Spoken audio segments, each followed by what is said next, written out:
हरे कृष्णा। आज की कथा में आप सभी भक्तजनों का हार्दिक स्वागत है। भगवान श्री कृष्ण और श्रीमती राधा रानी की कृपा सदैव आप और आपके समस्त परिवार पर बनी रहे। इससे पहले कि सभी अध्याय सुनने के लिए, वीडियो को लाइक करने के लिए और बहुत ही प्यारे प्यारे कमेंट्स करने के लिए आप सभी भक्तजनों का दिल से बहुत बहुत आभार। दोस्तों, मार्गशीर्ष मास की एकादशी की वीडियो चैनल पर अपलोड हो चुकी है, जरूर देख लीजिए। और अब आप सुनेंगे कृष्ण कथा। और कृष्ण कथा में आज आप सुनने वाले हैं एक बहुत ही प्यारी सी कहानी, जो कि एक पौराणिक कहानी है। यह कहानी है द्वापर युग की। द्वापर युग का समय चल रहा था और भगवान श्री कृष्ण के रूप में महाविष्णु अपने 8वें अवतार में जन्म ले चुके थे। और भगवान कृष्ण को देखने के लिए और उनके दर्शन के लिए सभी देवता, भगवान, सूर, ऋषि मुनि एक एक करके भेष बदलकर बाल कृष्ण से मिलने आते थे। यह देखकर भगवान शिव के मन में भी अपने प्रिय प्रभु से मिलने की इच्छा उत्पन्न हुई, पर वो तो सोचकर रुके हुए थे कि बाल कृष्ण के लिए उपहार के रूप में क्या दिया जाए, जिसे वो हमेशा अपने पास रख सके। तब शिव जी को याद आया कि उनके पास महान ऋषि दधीचि की वज्र की अस्थियां बची हुई है। तो यह आपके जानकारी के लिए बता दूं, ऋषि दधीचि जो ऋषि हैं, जिन्होंने राक्षसों और असुरों के संहार के लिए अपनी आत्मा त्याग करके अपनी वज्र की हड्डियां देवताओं को दान दी थी, जिसे ऋषि विश्वकर्मा ने कुछ हथियार बनाए थे। अब उस बची हुई हड्डी में से एक हड्डी को तराश कर भगवान शिव जी ने एक अत्यंत सुंदर बांसुरी बनाई। फिर जब वह बालक भगवान कृष्ण को मिले, तब उन्होंने वही बांसुरी उन्हें भेंट कर दी। वह सुंदर भेंट भगवान कृष्ण को बहुत पसंद आई और भगवान शिव और भगवान कृष्ण के बीच का स्नेह देखकर उस दिन देवताओं ने भगवान कृष्ण को बांसुरी वाला इस नाम से गौरवान्वित किया। और उसी बांसुरी को भगवान श्री कृष्ण अपने अवतार काल के अधिकतम समय हमेशा अपने साथ रखते थे। और पुराणों में इस प्रकार का वर्णन आता है कि जब भगवान श्री कृष्ण अपनी बांसुरी बजाते थे, तो गोप गोपियां इसके साथ ही जो भी जीव जंतु पशु पक्षी हैं, वो सब भगवान श्री कृष्ण के इस बांसुरी की धुन में अपनी सारी सुध बुध खोकर भगवान श्री कृष्ण के पास आ जाते थे। इस बांसुरी की लीला ही ऐसी थी। और कथाओं में इस प्रकार का वर्णन आता है कि भगवान श्री कृष्ण की इस बांसुरी से सिर्फ राधा नाम की ही धुन निकलती थी और राधा रानी के नाम से ही यह बांसुरी बजा करती थी। ऐसा भी कहा जाता है कि जब भगवान श्री कृष्ण अंतिम बार श्री राधा रानी से मिले और श्री राधा रानी ने अपने प्राण त्याग दिए, तो इसके बाद भगवान श्री कृष्ण ने अपनी वह बांसुरी भी तोड़ दी। और इसलिए ऐसा कहा जाता है कि भगवान श्री कृष्ण के हाथ में जो बांसुरी है, वह राधा रानी का प्रतीक है। द्वापर युग में घटित कृष्ण और राधा की कहानियां कौन नहीं जानता। उस वक्त देवताओं में यह चर्चा थी कि राधा रानी भगवान श्री कृष्ण की सबसे बड़ी भक्त है। पर इस बात से एक व्यक्ति बिल्कुल ही सहमत नहीं थे, और वे थे नारद मुनि। वह तो अपने आप को ही भगवान कृष्ण का सबसे बड़ा भक्त मानते थे, परंतु देवताओं में राधा रानी के विषय में चर्चा सुनकर उन्हें जलन महसूस होने लगी। जब नारद मुनि के स्वभाव से भगवान कृष्ण भी अच्छी तरह अवगत थे, और भगवान कृष्ण अपने भक्तों के मन में किसी भी प्रकार से अहंकार का बीज रहने नहीं देते हैं।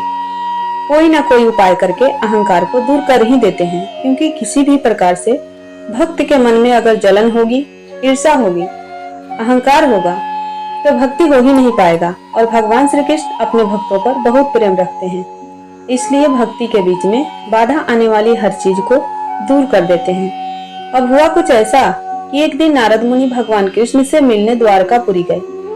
उन्हें आता देखकर भगवान श्री कृष्ण अपना सिर पकड़कर बैठ गए।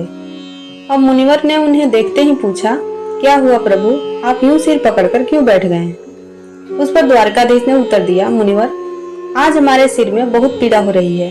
अब चिंतित होकर नारद जी ने पूछा, तो प्रभु, इस पीड़ा को मिटाने का कोई उपाय है? भगवान कृष्ण ने कहा कि उपाय तो है। अगर मेरा सबसे बड़ा भक्त अपने चरण धोकर उसका चरणामृत मुझे पिलाए, तो मेरा सिर दर्द पल भर में ठीक हो जाएगा।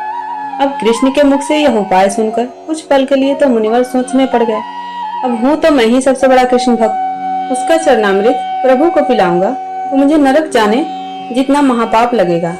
नारद जी ने यह बात रुक्मिणी और सत्यभामा से भी कही। नारद जी ने सोचा कि भगवान श्री कृष्ण की 16,108 रानियां हैं, इन्होंने कुछ तो भक्ति करी होगी, तभी तो भगवान श्री कृष्ण की रानियां बनी हैं। इसलिए उन्होंने सभी रानियों से कहा कि जो भी अपने आप को भगवान श्री कृष्ण का सबसे बड़ा भक्त मानता है, वह अपने चरण धोकर भगवान श्री कृष्ण को पिला दे, तो भगवान श्री कृष्ण की पीड़ा दूर हो जाएगी। लेकिन कोई भी इस बात के लिए राजी नहीं हुआ। क्योंकि सबको ऐसा लगता था कि अगर हम अपने चरण धोकर भगवान श्री कृष्ण को देंगे तो हमें नरक जाने से कोई नहीं बचा सकता। अब जब नारद जी को कहीं से भी भगवान कृष्ण की पीड़ा का इलाज नहीं मिला तो उन्होंने सोचा राधा को भी तो सब भगवान कृष्ण का बड़ा भक्त मानते हैं। इतना सोचने के बाद ही भगवान श्री कृष्ण से आज्ञा लेकर तुरंत ही राधा रानी के महल में जा पहुंचे और उन्हें प्रभु के सिर में हो रही पीड़ा और उसके उपाय के बारे में वृत्तांत सुनाया। यह सुनकर राधा रानी ने एक क्षण की भी विलंब न करते हुए अपने चरण धोकर उसका अमृत एक कटोरी में नारद मुनि के हाथ में लाकर, हे मुनिवर, मैं नहीं जानती कि मैं भगवान कृष्ण की कितनी बड़ी भक्त हूँ, परंतु मैं अपने ईश्वर, अपने आराध्य को पीड़ा में नहीं देख सकती। राधा के मुख से यह सच्चे भक्ति भाव के शब्द सुनकर नारद मुनि की आंखें खुल गई और वह समझ गए कि राधा रानी ही कृष्ण की सबसे बड़ी भक्त हैं और प्रभु श्री कृष्ण ने यह लीला मुझे समझाने के लिए रची थी। बात अगर कृष्ण भक्ति की जाए तो एक और कहानी आती है भगवान कृष्ण की प्रिय भक्त कर्माबाई। कर्माबाई बचपन से ही अपने पिता जीवन राम को कृष्ण भगवान की पूजा करते हुए देखा करती थी। वह कभी भी कृष्ण भगवान को भोग लगाए बिना भोजन ग्रहण नहीं करते थे। जब कर्माबाई 13 साल की थी तब एक दिन जीवन राम को तीर्थ पुष्कर स्नान के लिए जाने की इच्छा हुई और साथ में ही उनकी पत्नी ने भी पुष्कर स्नान की इच्छा प्रकट की। जीवन राम अपनी बेटी को भी अपने साथ पुष्कर ले जाना चाहते थे, लेकिन दुविधा यह थी कि अगर घर से सब बाहर गए तो श्री भगवान कृष्ण को भोग लगाएगा कौन। तब जीवन राम ने इस नित्य कर्म की जिम्मेदारी कर्माबाई को सौंपी और कहा कि देखो बेटी कर्मा, सुबह भगवान कृष्ण को भोग लगाने के पश्चात ही तुम भोजन ग्रहण करना। कर्मा ने भी अपने पिता की हाँ में हाँ भर दी। जब अगले दिन सुबह कर्माबाई ने उठकर सबसे पहले गुड़ और घी डाल के बाजरे का खिचड़ा बनाया और भगवान कृष्ण की मूर्ति के सामने रख दिया और बोली, भगवान, मैंने आपका भोग रख दिया है, आपको जब लगे तब खा लेना, तब तक मैं घर के काम पूरे कर लेती हूँ। इतना कहकर कर्मा अपने घर के कामों में जुट गई और काम करते करते ही बीच बीच में भगवान कृष्ण को भी देखती कि भगवान कृष्ण ने खिचड़ा खाया कि नहीं। अब वह बार बार देखती, लेकिन भगवान ने तो अभी तक खिचड़ा नहीं खाया है। अब उसे संदेह हुआ कि शायद खिचड़ी में घी और गुड़ कम है, इसलिए कृष्ण भगवान भोजन ग्रहण नहीं कर रहे हैं। तब कर्माबाई ने खिचड़ा में थोड़ा गुड़ और घी और मिला दिया और मूर्ति के सामने बैठ गई। वह बोली, भगवान, मेरे पिताजी जब खिलाते हैं तब तो आप खा लेते हो, तो अब क्यों नहीं खा रहे? और अभी तो पिताजी बाहर गए हैं, उन्हें आने में बहुत दिन लगेंगे, तब तक आपको भोग लगाने की जिम्मेदारी मुझे दी गई है, इसलिए जब तक आप भोजन नहीं खाएंगे मैं भी कुछ नहीं खाऊंगी। इस तरह जिद पर अड़ी नन्ही कर्मा की प्यारी बातों से कृष्ण भगवान का सिंहासन डोल गया और फिर मूर्ति में से आवाज आई, बेटी कर्मा, तुमने पर्दा तो किया ही नहीं, तो मैं भोजन कैसे करूँगा?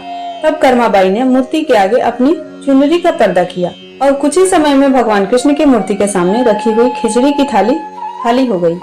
अब तो कर्मा रोज सुबह सबसे पहले कृष्णा को बाजरे का खिचड़ी खिलाती और बाद में खुद भोजन ग्रहण करती। कुछ दिनों के बाद जब कर्मा के माता पिता वापस लौटे तो भगवान श्री कृष्ण की लीला देखकर दंग रह गए। इस तरह कर्माबाई ईश्वर कृष्ण की भक्त बन गई। अपने जीवन के अंतिम दिनों में कर्माबाई भगवान जगन्नाथ की नगरी जगन्नाथपुरी में एक कुटिया में बस गई। वहाँ पर एक दिन कर्माबाई की कुटिया के सामने एक तेजस्वी कांति वाला बालक आया और उसने कर्माबाई से कहा, मुझे भूख लगी है, माँ खाना दो। उस वक्त भी कर्मा अपने भगवान कान्हा को खिचड़ी का भोग लगा रही थी। फिर कर्मा ने उस बालक को भी खिचड़ा खिलाया और उसके बाद से ही वही बालक हर रोज कर्मा के हाथ का खिचड़ा खाने आने लगा। यह सिलसिला भी कई वर्षों तक चलता रहा। यह बालक कोई और नहीं, स्वयं जगन्नाथ भगवान थे, क्योंकि जिस दिन कर्माबाई का देहांत हो गया था उस दिन जगन्नाथ भगवान की मूर्ति की आंखों से आंसू बह रहे थे और उसी रात मंदिर के पुजारी के स्वप्न में जगन्नाथ भगवान आए और अपने दुखी होने का कारण बताया कि उनकी परम प्रिय भक्त कर्मा गोलोक सिधार गई है। मैं रोज सुबह उसके हाथ की खिचड़ी खाता था, अब मुझे खिचड़ी कौन खिलाएगा? अगले दिन से मंदिर के पुजारियों ने निर्णय लिया कि भगवान को रोज बाजरे की खिचड़ी का भोग लगेगा और उस भोग का नाम दिया गया कर्माबाई की खिचड़ी। प्रेम से जयकारा लगाइए जगन्नाथ भगवान की जय। आज की कहानियाँ अगर आपको पसंद आई तो कमेंट बॉक्स में राधे राधे लिखना बिल्कुल मत भूलिए। और अब आप सुनेंगे मार्गशीर्ष मास की कथा का अगला अध्याय। मार्गशीर्ष मास में द्वादशी के व्रत का विशेष महत्व माना गया है। जैसे कि शास्त्रों में इस प्रकार से वर्णन आता है कि मार्गशीर्ष मास की शुक्ल पक्ष की द्वादशी तिथि से द्वादशी व्रत का प्रारंभ करना चाहिए और फिर पूरे 1 वर्ष तक प्रत्येक महीने में आने वाली द्वादशी का व्रत करके और फिर 1 वर्ष के बाद मार्गशीर्ष महीने में ही व्रत का उद्यापन करना चाहिए। तो आज आप जानेंगे कि द्वादशी व्रत किस प्रकार से करना चाहिए, व्रत के नियम क्या होते हैं। स्कंद पुराण के माध्यम से आपको यह जानकारी मैं शेयर करने वाली हूँ। और इससे पहले जैसे कि पिछले अध्याय में आपने जाना एकादशी व्रत का उद्यापन, एकादशी व्रत के नियम और एकादशी की रात्रि में जागरण करने का महत्व क्या होता है। तो यह सभी प्रसंग जो आजकल आप लोग सुन रहे हैं यह स्कंद पुराण के माध्यम से सुन रहे हैं। और द्वादशी व्रत का महत्व बताते हुए भगवान श्री कृष्ण ब्रह्मा जी से कहते हैं कि हे चतुरानन, जो द्वादशी के इस महात्मा को पढ़ता अथवा सुनता है वह सब पापों से शुद्ध होकर सनातन गति को प्राप्त होता है। द्वादशी व्रत के प्रभाव से सदा धर्म पर बुद्धि स्थिर रहती है, मेरे प्रति अत्यंत निर्मल भक्ति का उदय होता है और मनुष्य को पाप नहीं लगता है। मार्गशीर्ष मास की शुक्ल पक्ष की द्वादशी तिथि में विद्वानों को प्रातः काल विधि पूर्वक मत्स्य उत्सव मनाना चाहिए। उसकी विधि इस प्रकार है। मार्गशीर्ष मास की 10वीं तिथि को मन और इंद्रियों को संयम में रखते हुए बुद्धिमान पुरुष देव पूजन के पश्चात विधि पूर्वक अग्नि स्थापन करें। उसके बाद शंख चक्र गदा किरीट तथा पीताम्बर धारण करने वाले सर्व लक्षण लक्षित मुझ प्रसन्न बदनांग गोविंद का ध्यान करके हाथ में अर्घ के लिए जल लें और मुझे सूर्य मंडल में स्थित जानकर उस हाथ के जल से अर्घ दें। उस समय इस प्रकार प्रार्थना करनी चाहिए। कमल के समान नेत्रों वाले भगवान अच्युत, मैं एकादशी को निराहार रहकर दूसरे दिन भोजन करूंगा। आप मेरे रक्षक हो। तदनंतर रात्रि में मेरे विग्रह के समीप बैठकर विधि पूर्वक ओम नमो नारायणाय इस अष्टाक्षर मंत्र का जप करें। फिर एकादशी को प्रातः काल किसी स्वच्छ जल वाली समुद्र गामिनी नदी के पास जाकर अथवा किसी दूसरी नदी या फिर तालाब के समीप पहुंचकर इस प्रकार से मंत्रों से प्रार्थना करते हुए वहां से मिट्टी ले मंत्र धारण करें। मंत्र है धारणम पोषणम त्वतो भूतानां देवी सर्वदा तेन सत्येन मे पापम यावन मोजय सुव्रते। अर्थात उत्तम व्रत का पालन करने वाली हे देवी, संपूर्ण भूतों का धारण और पोषण सदा तुमसे ही होता है। इस सत्य के प्रभाव से तुम मेरे समस्त पापों को छुड़ाओ। इसके बाद वरुण देव से प्रार्थना करें। त्वय नित्यं रसा सर्वे स्थिता वरुण सर्वदा तेने मां मृत्तिकां प्लाव्य भूतां पुरुषमाचरम्। अर्थात हे वरुण, सब रस सदा आप में ही स्थित रहते हैं, इसलिए इस मृत्तिका को आप प्लावित करके शीघ्र पवित्र कीजिए। इस प्रकार मृत्तिका और जल के अधिष्ठाता देवताओं को प्रसन्न करके उस मिट्टी और जल को अपने शरीर में लगावें। उसके बाद जल में जहाँ मगर और कछुओं का भय न हो नहाकर नित्य कर्म करके फिर मेरे मंदिर में आवें और मुझ भगवान नारायण की आराधना करें। ये सुबह नमः इस मंत्र से मेरे दोनों पैरों की पूजा करें। इस प्रकार दामोदराय नमः इस मंत्र से कटी भाग की नृसिंहा नमः इस प्रकार से इस मंत्रों के द्वारा घुटनों की श्रीवत्सा धारिणी नमः इससे वक्षस्थल की कौस्तुभः नमः इससे कंठ की और श्रीपतया नमः इस मंत्र से हृदय की, त्रैलोक्य विजया नमः इस मंत्र से बाहु की और सर्वात्माय नमः इस मंत्र से सिर की, श्री कराय नमः इससे शंख की, गंभीरा नमः इससे गदा की और शांत मुक्ता नमः इससे पद्म की पूजा करें। इस प्रकार सबके स्वामी मुझ देवेश्वर नारायण की पूजा करके मेरे आगे 4 कलशों की स्थापना करें, जो जल से भरे हुए माला से सुशोभित श्वेत चंदन से चर्चित आम पल्लवों से संयुक्त श्वेत मंत्रों से अवगुण तथा सुवर्ण युक्त तिल सहित तांबे के पुण्य पात्रों से आच्छादित हो। उन सब के मध्य में एक पीठ अर्थात चौकी की स्थापना करें, जिसके ऊपर वस्त्र बिछा हुआ हो। फिर उस पीठ के ऊपर एक पात्र रखें और उसे जल से भर दें। फिर उसमें मत्स्य अवतार भगवान की स्वर्ण प्रतिमा रखें। उस प्रतिमा में देवाधिदेव भगवान के सभी अंग स्पष्ट होने चाहिए। उनके हाथ श्रुति और स्मृतियों के ग्रंथों से विभूषित हो।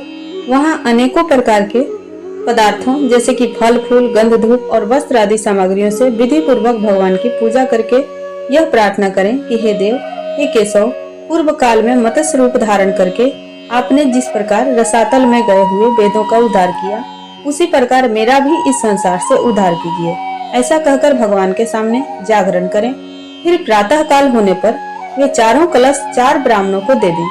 भगवान मत्स्य की मूर्ति को गंध धूप और वस्त्र आदि से पूजित करके आचार्य को दे दें। फिर जो मनुष्य इस विधि से मत्स्य व्रत करता है और भक्ति पूर्वक इस उत्तम द्वादशी व्रत को सुनता सुनाता है, वह सभी पातकों से छूट जाता है। इसमें कोई संशय नहीं है। श्री भगवान कहते हैं, मार्गशीर्ष मास में कीर्ति युक्त भगवान केशव की इस विधि से पूजा करनी चाहिए और जो प्रतिदिन एक बार भोजन करके समूचे मार्गशीर्ष मास को व्यतीत करता है और भक्ति पूर्वक ब्राह्मणों को भोजन कराता है, वह रोगों और पातकों से मुक्त हो जाता है। हे मानद, अग्नि और ब्राह्मण दोनों ही मेरे मुख हैं, परंतु ब्राह्मण नामक मुख जैसा श्रेष्ठ है वैसा अग्नि नहीं। अग्नि नामक मुख तो ब्राह्मण के अधीन है, परंतु ब्राह्मण स्वतंत्र है। अगहन में मुकुंद के समान स्वच्छ और सुगंधदायक सुंदर भात, मूंग की दाल और गाय के प्रचुर घी से पूर्ण भोजन का ब्राह्मण के मुख में हवन करें, अर्थात ब्राह्मणों को भोजन कराएं। भगवान श्री कृष्ण आगे कहते हैं कि हे चतुर्मुख, मेरे भक्तों को मेरा प्रसाद भोजन करना चाहिए। वह पवित्र करने वाला तथा पापियों को भी मुक्त करने वाला है। इसलिए अन्न पान आदि औषधि मुझको अर्पण करें और अशुद्ध को भी शुद्ध करने वाले उस प्रसाद को भक्ति पूर्वक भोजन करें। अन्य देवताओं का नैवेद्य ग्रहण करें। अगहन के महीने में विशेष रूप से कृष्ण कहकर मेरा नाम लेना चाहिए। यह मुझे अत्यंत प्रसन्न करने वाला है। मेरी एक प्रतिज्ञा है कि जिसे देवता और असुर भी नहीं जानते, वह प्रतिज्ञा इस प्रकार है, जो मनवाणी और क्रिया द्वारा मेरी शरण में आ जाता है, वह यहाँ संपूर्ण लौकिक कामनाओं को प्राप्त कर लेता है और अंत में सर्वोत्कृष्ट वैकुंठ धाम में जाता है। जो मनुष्य हे कृष्ण हे कृष्ण हे कृष्ण ऐसा कहकर मेरा प्रतिदिन स्मरण करता है, उसे जिस प्रकार कमल जल को भेद कर ऊपर निकल आता है, उसी प्रकार से मैं नरक से निकाल लाता हूँ। जो विनोद से, पाखंड में, मूर्खता से, लोभ से अथवा छल से भी मेरा भजन करता है, वह मेरा भक्त कभी कष्ट में नहीं पड़ता। मृत्यु काल उपस्थित होने पर जो कृष्ण नाम की रट लगाते हैं, वे यदि पापी भी हों तो भी कभी यमराज का दर्शन नहीं करते। पूर्व अवस्था में किसी ने अगर संपूर्ण पाप किए हों, तथापि यदि वह अंत काल में श्री कृष्ण नाम का स्मरण कर लेता है तो निश्चय ही मुझे प्राप्त होता है। मृत्यु काल उपस्थित होने पर यदि कोई परमात्मा श्री कृष्ण को नमस्कार है ऐसा विवश होकर भी कहे तो वह अविनाशी पद को प्राप्त होता है। और जो श्री कृष्ण का उच्चारण करके प्राण त्याग कर देता है, उसे तो प्रेत राज यम दूर से ही खड़े होकर स्वर्ग में जाते हुए देखते हैं। यदि कृष्ण कृष्ण का उच्चारण करता हुआ कोई स्मशान में अथवा सड़क पर भी जाता है तो भी वह मुझे ही प्राप्त होता है। इसमें कोई संशय नहीं है।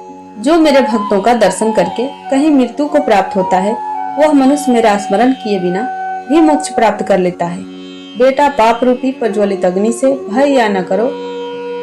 श्री कृष्ण के नाम रूपी मेघों के जल की बूंदों से उसे सींचकर बुझा दिया जाता है। बेटा, पाप रूपी प्रज्वलित अग्नि से भय न करो। श्री कृष्ण के नाम रूपी मेघों के जल की बूंदों से उसे सींचकर बुझा दिया जाता है। तीखे दाढ़ वाले कलिकाल रूपी सर्प का क्या भय है? श्री कृष्ण के नाम रूपी धन से उत्पन्न आग के द्वारा वह जलकर नष्ट हो जाता है। पाप रूपी अग्नि से दग्ध होकर जो सत्कर्म की चेष्टा से शून्य हो गए हैं, ऐसे मनुष्यों के लिए श्री कृष्ण के नाम स्मरण के सिवा दूसरा कोई औषधि नहीं है। जैसे प्रयाग में गंगा, शुक्ल तीर्थ में नर्मदा और कुरुक्षेत्र में सरस्वती है, उसी प्रकार सर्वत्र श्री कृष्ण का कीर्तन सब पापों का नाश करने वाला होता है। संसार समुद्र में डूबकर जो महान पापों की लहरों में गिर गए हैं, ऐसे मनुष्यों के लिए श्री कृष्ण स्मरण के सिवा दूसरी कोई गति नहीं है। जो पापी हैं और जिनमें श्री कृष्ण स्मरण की इच्छा नहीं है, ऐसे मनुष्यों के लिए मृत्यु काल में तथा परलोक की यात्रा के समय भी कृष्ण चिंतन के सिवा दूसरा कोई मार्ग अर्थात राह खर्च नहीं है। बेटा, जिस मंदिर में प्रतिदिन कृष्ण कृष्ण का कीर्तन होता है, वहाँ गया, काशी और पुष्कर, कुरुक्षेत्र सब तीर्थ हैं। उसी का जन्म और जीवन सफल है, तभी उसी का मुख सार्थक है जिसका जीवा सदा कृष्ण कृष्ण का कीर्तन करती रहती है। जिसने एक बार भी हरि अर्थात इन दो अक्षरों का उच्चारण कर लिया, उसने मोक्ष के लिए जाने को कमर कस ली है। समस्त पापों को भस्म कर डालने के लिए मुझ भगवान के नाम में जितनी शक्ति है, उतना पातक कोई पातक मनुष्य कर ही नहीं सकता। कृष्ण कृष्ण के कीर्तन से मनुष्य का शरीर और मन कभी शांत नहीं होता, तो उसे पाप नहीं लगता। तो एक बार बोलिए भगवान श्री कृष्ण की जय, राधा रानी सरकार की जय, तुलसी मैया की जय। उम्मीद करती हूँ आज की वीडियो आपको जरूर पसंद आई हो। अगर वीडियो पसंद आई हो तो वीडियो को लाइक जरूर कीजिए। अगर संभव हो तो वीडियो को शेयर भी कीजिए।